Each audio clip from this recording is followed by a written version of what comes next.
Thutha wa githagathago kugumira andu a nyumba ya David Kamau muthu wa mathiko ma nyina wao kuria marambite kuimwo mwiri wa maitu wao kuona marua ma guthikana marari moko-ini ma ithe uria utaramenyekaga kuria ari riu nionekete.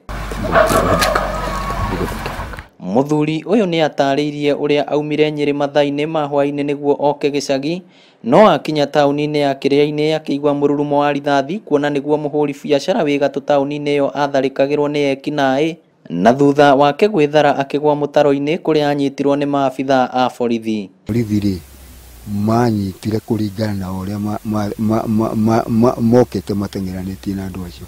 Riu no wamenya riu mwake nyitwo riu murero mwe suspect.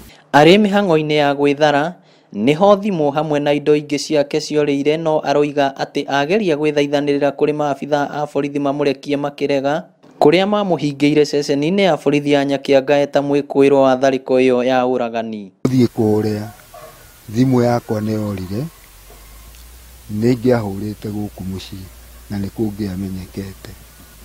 Twagĩikaririo kundu kuriku Nyakianga, tugicoka riu tukirekererio mathaa mawe.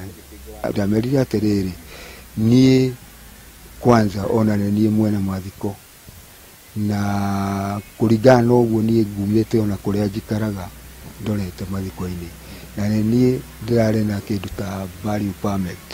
Na kuona ndanagia na mweke wa guthika mutumia wake uria maikaranitie kwa ihinda ria miaka 50, ni ararokire kuhanda ihua ria ngoro mbirira-ini, guku ciana ciake igitariria gikeno kiria kiramanyitire marikia kuona ithe wao.